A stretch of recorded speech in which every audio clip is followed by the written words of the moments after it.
All right, it's the rare morning Blazer show because that win from the 49ers certainly calls for 24-9 over the Rams. They throttled them. I think that's probably the best word that I can think of. And, LA, those are the defending Super Bowl champions. And the 49ers went out there, doubled them up in yards per play, sacked Matthew Stafford 7 times, forced 2 takeaways, probably should have had 2 more because Deshaun Gibson and Fred Warner both dropped picks, imposed their will after the catch, and delivered an efficient quarterback performance behind Jimmy Garoppolo.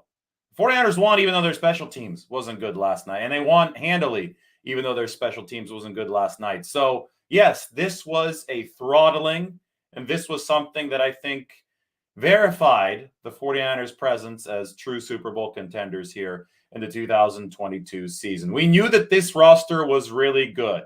We also said, despite the fact that, many people wanted to jump off the ledge last week, that the 49ers' performance against the Broncos probably wasn't indicative of what they'd look like in the larger run.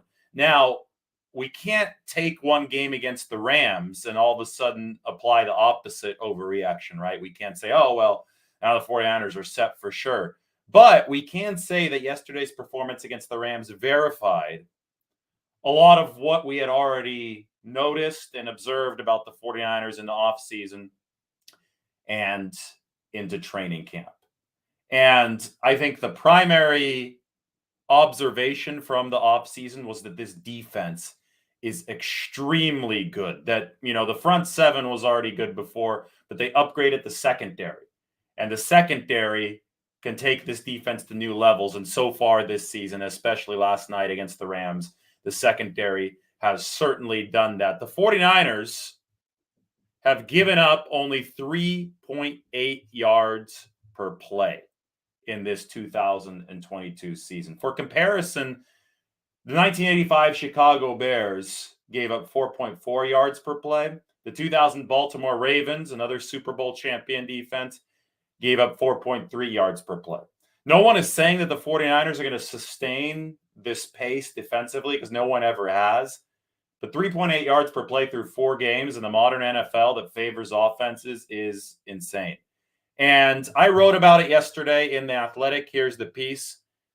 The 49ers, because they finally started forcing takeaways, which is something they didn't do against Denver, and you can remember I wrote an entire piece about that over the course of the week, but because the 49ers finally started forcing takeaways, they can now be talked about as an elite defense.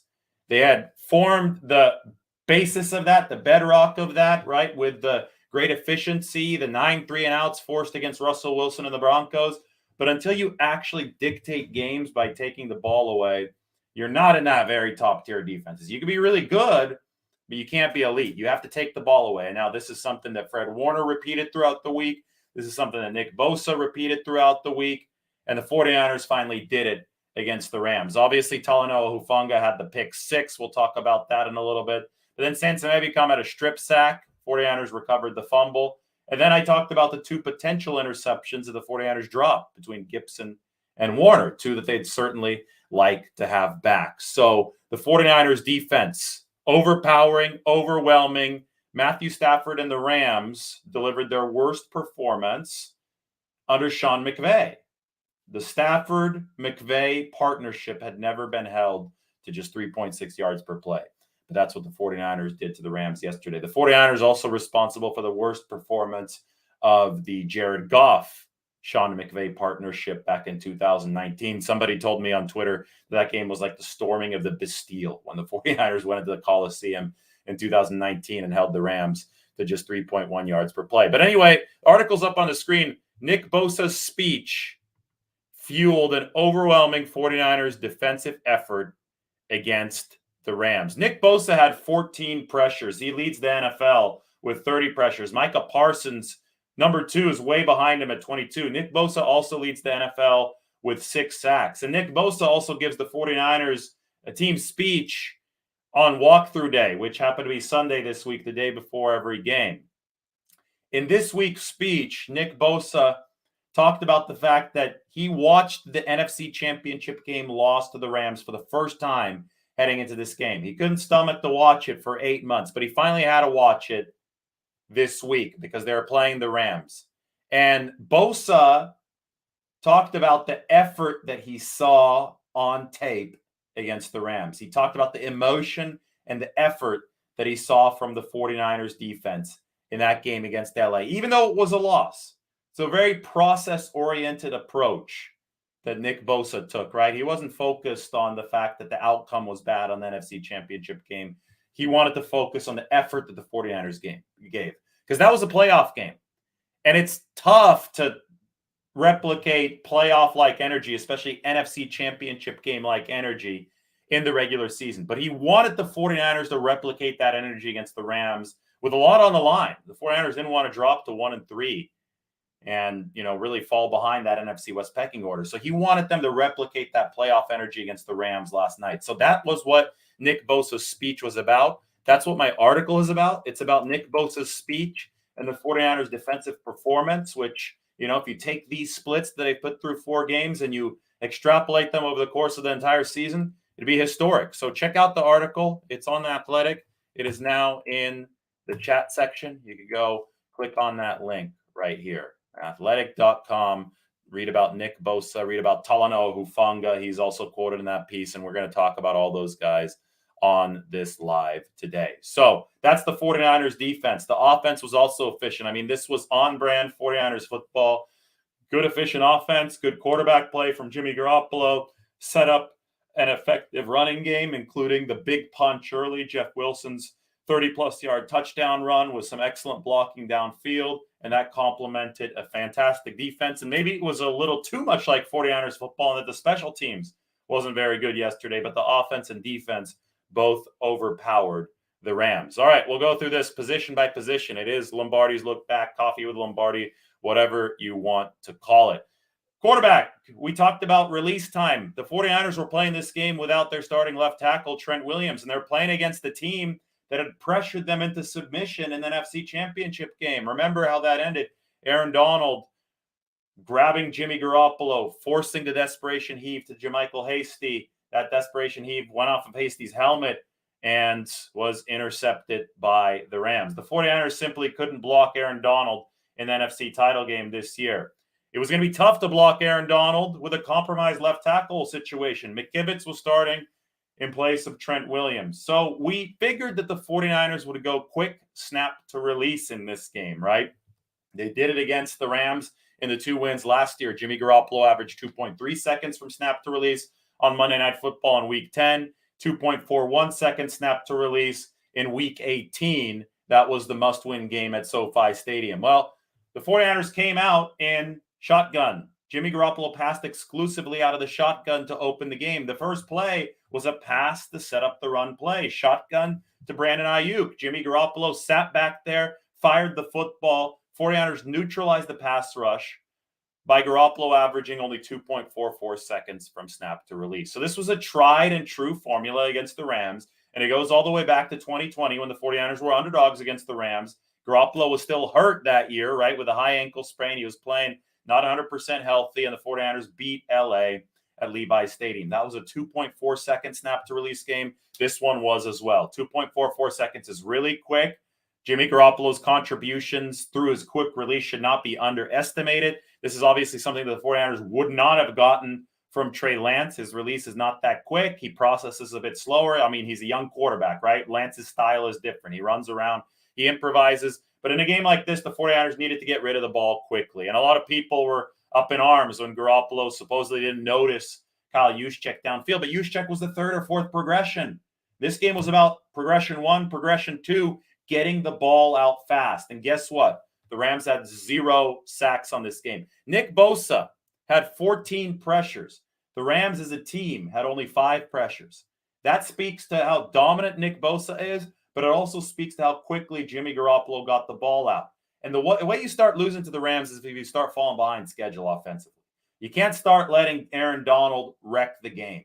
And the 49ers didn't let that happen. The closest that Donald came to wrecking the game was when Burford and Brendel, the 49ers right guard and center, had a miscommunication, and Aaron Donald went in untouched. But guess what? Garoppolo salvaged the play by getting the ball away. Quick release, so important in games like this where the opposing defensive line is probably more talented than your O-line. But the 49ers neutralized that through the quick strike game. And that quick strike game, well, obviously, Deebo Samuel is breaking yak metrics. The third down that Garoppolo converted, by the way, the 49ers converted a handful of third downs. They were nearly 50% on third downs a week after going 1 for 10.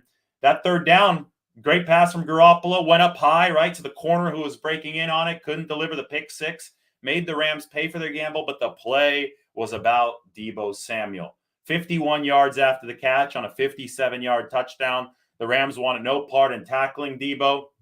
Deebo in 2019, his rookie year, 2020 and 2021, even 2020, which was an injury-plagued season after he broke his foot in the offseason, has led the NFL by a mile in yards after the catch per reception.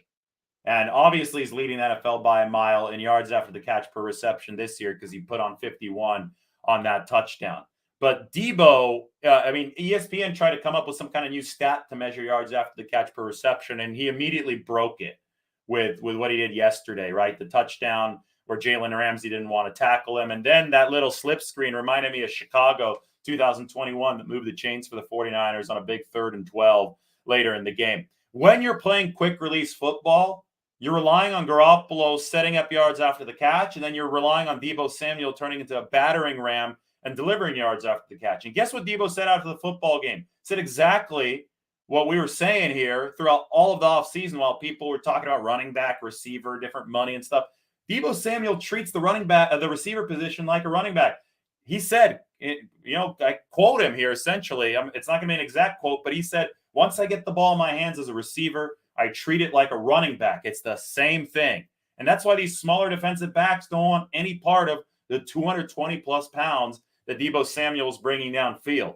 And that's the big key to the yak that he's delivering for the 49ers. So quick release pairs very well with Deebo Samuel, the battering ram of the Rams against the Rams. Jalen Ramsey, Rams, there's Rams everywhere here, didn't want any part of Deebo Samuel. They probably noticed that Mike McGlinchey taunted Jalen Ramsey as they moved down the field. McGlinchey jogs over. Ramsey had just gotten embarrassed on his tackling attempt of Deebo Samuel downfield, and McGlinchey walked up to Ramsey and pointed over there. He's like, "Hey, look over there. Look over there. Do you see the end zone? I think that's Deebo. I think that's Deebo in the end zone. Weren't you trying to tackle him a few minutes ago?" And Ramsey just shoved Mike McGlinchey, who I guess laughed his way away from that play. Didn't want to antagonize Jalen Ramsey, whose ego was already hurt enough in that situation. The 49ers, it's very, very apparent. This goes back to last year. They don't like the Rams. They think they're a bunch of front runners. You talk to the 49ers in the locker room. You talk to them after the games last year and openly in press conferences.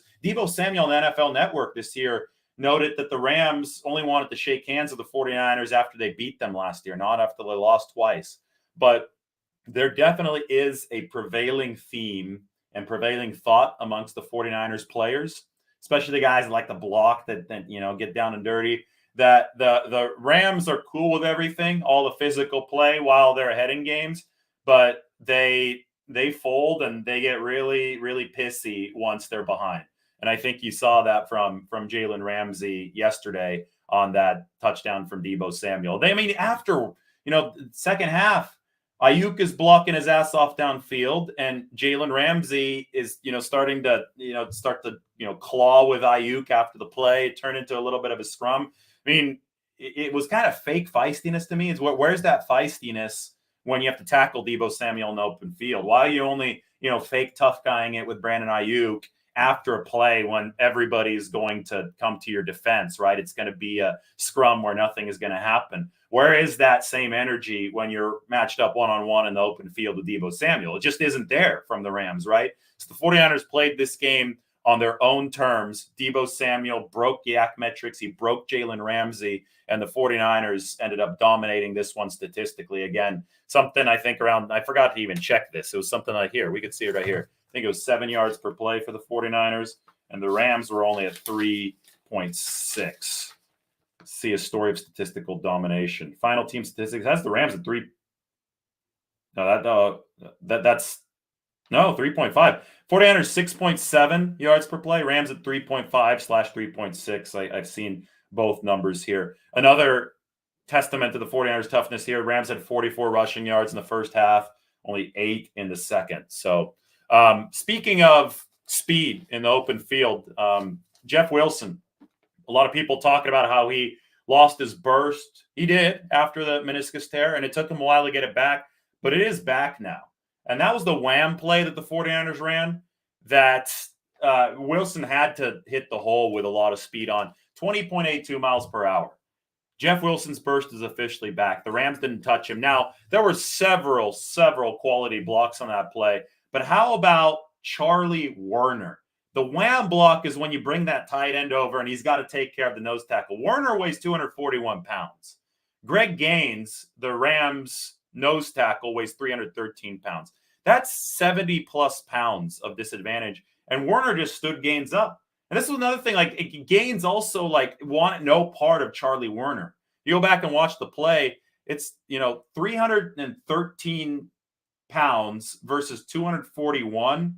Gaines has got to be better than that. That's all I have to say.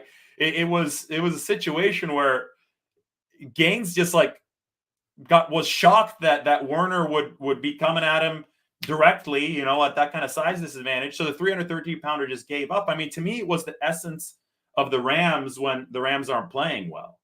And they were ahead at that time, though. It was 3-0. That play made it 7-0. So the Rams just didn't come with their big boy pads on yesterday. And that's been the case. The 49ers have beat them in 7 straight regular season games. The one time the Rams showed up was that NFC Championship game. So, that looks to me like it was a little bit more of an anomaly than the actual rule. But, the 49ers are going to play them again. So the Rams have another chance. But if you're a Rams fan right now, you should be, I think, really, really critical of the lack of physicality that your team has brought the 49ers yesterday and all these regular season games. Yeah, that NFC Championship game, the Rams squeaked by the 49ers, but the 49ers had a left tackle playing on a high ankle sprain and a QB playing with 2 serious injuries to his throwing arms. So those 2 things probably had something to do with it.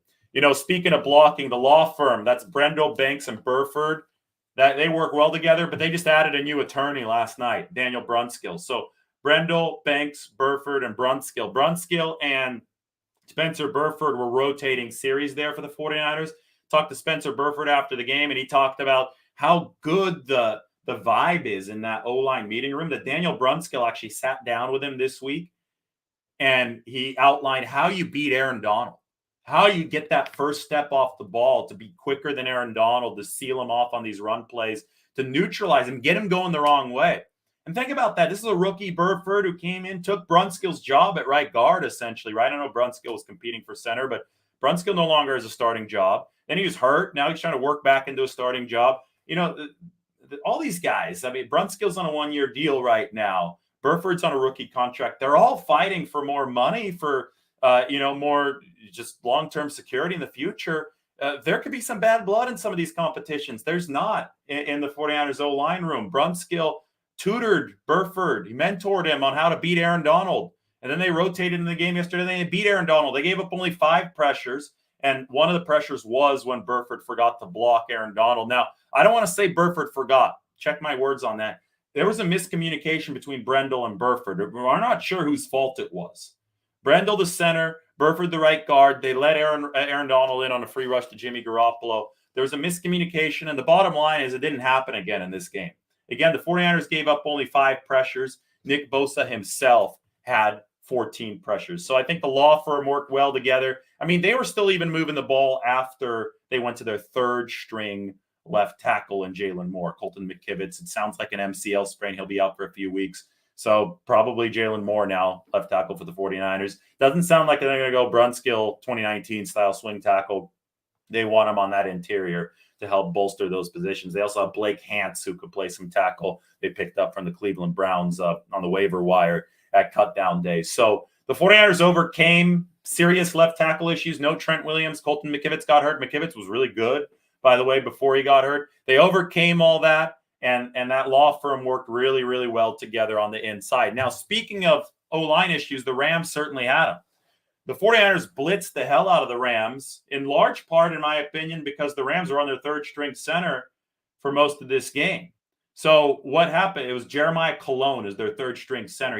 They say he's like the Dante Johnson of the Rams. He keeps on getting cut, re-signed, except he doesn't play as effectively as Dante Johnson. Their starting center, Brian Allen, was out. So he was ruled out of the game. He couldn't play. So they moved to Coleman Shelton. They moved the guard to the center position. Shelton hurt his ankle, tried to stay in on the hurt ankle, got absolutely mauled by the 49ers. So they had to yank him. They go to Jeremiah Colon, and the 49ers just mercilessly blitz time and time again. 14 blitzes is a lot for the 49ers. They already have the highest pressure rate in the league, rushing only 4. They had the blitzes on top of that. It turned into hell for the Rams. Jimmy Garoppolo even said that. It looks like hell for the opposing quarterback. And it was hell for Matthew Stafford, who, when he gets hit enough, when he gets pressured enough, turns into a pick machine. And we saw him turn into that pick machine yesterday. But the 49ers defense is elite on all levels. Both had 14 pressures. Amenahu had 5 pressures, I believe. Ebukam had 2 sacks in this game, including the strip sack. Dre Greenlaw just, vacuum cleaner behind them. 15 tackles. He's in the top 10 of the league. And then you had Talanoa Hufanga, because the Rams had to throw all these screen passes to get rid of the football because the 49ers pressure is so overwhelming. The 49ers start sitting on the screen passes. And we've seen the same movie play out exactly the same way against the Rams. 2019, Fred Warner sitting on a screen pass, pick 6 against Jared Goff. 2021, Jimmy Ward sitting on a screen pass, pick 6 against Matthew Stafford. Very same stuff yesterday. Talanoa Hufanga sits on a screen pass. He sees the arm angle from Matthew Stafford. And then, who said that Hufanga was slow? Who cares about the 40? He ran 21 miles an hour, according to Next Gen Stats, on that pick 6. That was the second fastest time of any ball carrier in the NFL this weekend. So Talanoa Hufanga, film study, Troy Polamalu, you could say what you want. However he got to this point, he's playing at all pro level. He's playing like a top 3 safety in the game. And again, you go from top 3 to top 1 or just good to elite when you start forcing those takeaways. And that's what the 49ers did yesterday. So when I asked the question, how good are the 49ers? Well, the way that they throttled the Rams by efficient offense, good blocking. They won up front against Aaron Donald and company. But then on defense, not only do they pressure the hell out of Matthew Stafford, but they force the takeaways. Well, the 49ers are really good. They're the only plus point differential team in the NFC West, plus 25. Everybody else is in the negatives. Rams are minus 20. Rams are last. 49ers are number 1 DVOA defense in the NFL. If you throw out week 1, because that was the monsoon game with Trey Lance, they are number 16 offense DVOA. So it is a middling offense, an elite defense right now. And the 49ers can hope, and I think that the trajectory has been shown to be good between the Denver game and this game. They can hope that offense just keeps on taking steps forward, because that Denver game might have been Jimmy Garoppolo and Kyle Shanahan's preseason. I will say this. The 49ers' cohesion between play caller and quarterback certainly seemed on point yesterday. They got the ball out quickly. Garoppolo was playing within the structure of the offense. Garoppolo did some nice stuff off schedule. He bounced away from one of those sacks. Leonard Floyd kind of hit him near the knees. That was a scary looking play. And Jimmy delivered the throwaway when he needed to, when Burford and Brendel let Aaron Donald in through the right side of the line. But when we talk about cohesion, I came up and asked Garoppolo about this in the locker room after the game, and he verified it. Garoppolo checked into Wham. He checked into that play where Jeff Wilson scored the touchdown. He saw Aaron Donald wasn't on the field that play. Donald needed a breather. Garoppolo checks into the run left side. Beautiful blocking from Burford, from Werner, from Aaron Banks. Jake Brendel had a nice block, little kick out there on the side. And the quarterback checked into it. So that's quarterback play caller cohesion. We talked all week about the need to get Shanahan and Jimmy Garoppolo on the same page, and the 49ers absolutely did in this game. Now, we talk about how good can the 49ers be? Well, moving forward, you just have to keep on building on this performance. You have to make it consistent. But, somebody like Jeff Wilson is filling in nicely right now at running back. But eventually, later in the season, you're going to get Elijah Mitchell back. I think that's going to help the run game. It's going to help Deebo Samuel be able to do some more yak stuff on the outside, because he's still getting a lot of carries at running back out of necessity for the 49ers. I thought they did a good job against the Rams 5-man front yesterday, but they had a pass to set up the run. And the more weapons you can get in the backfield, the better your passing game to set up the run is going to be. You're going to be able to throw to Deebo Samuel as they did yesterday. You're going to be able to throw to Brandon Ayuk, to George Kittle, who seems to be reestablishing some rapport with Jimmy Garoppolo as well. Remember, the Denver game, in terms of playtime this season, because of the injuries at the start of the year and because of the fact that Garoppolo wasn't the starter to begin the season, for Garoppolo and George Kittle, that was like the preseason, that Denver game. They weren't on the same page yet. And in this game, they didn't have to use George Kittle all that much in pass protection because the line was doing its job. The release time was doing its job. The 2.44 seconds was at play. Garoppolo found Kittle on that one slant pattern early in the game. Found him on a beautiful throw for a touchdown a little bit later, but Kittle couldn't get both feet in bounds. I mean, big arrows up for both Jimmy Garoppolo and George Kittle in this game, especially for Jimmy Garoppolo, as the 49ers pass to set up the run. Again, they passed 7 more times than they ran in the first half. That's so key to me. Everybody talks about the run game. It doesn't work if Jimmy Garoppolo is not converting third downs. And in this game, because the Rams are stacked against the run, it doesn't work if Jimmy Garoppolo is not passing to set up that run. So he needs more credit for what he did yesterday. Again, he was the 49ers' highest graded offensive player. On the defensive side, he had Nick Bosa wrecking shop. I mean, again, elite defense for the 49ers. They've given up 3.8 yards per play this year, tops in the NFL. For comparison, the 85 Bears gave up 4.4 yards per play. The 2000 Ravens, another Super Bowl champion, 4.3 yards per play. So this, we're potentially seeing some historic stuff for the 49ers. They just have to keep it up moving forward.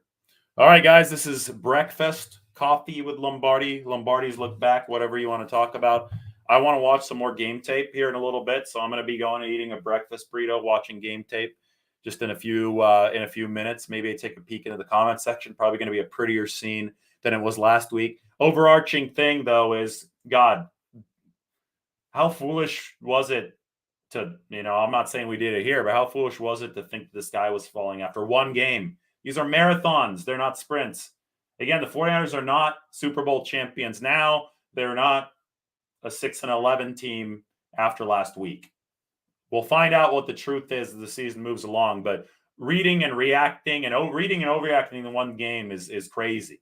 And that's what happened last week after the loss to the Broncos. And I think that people will see some stabilization of their thoughts after this, after this reaction game against the Rams. They talk about an overreaction to the performance against the Broncos. Well, the 49ers reacted to that overreaction by throttling the Rams in this game on Monday night.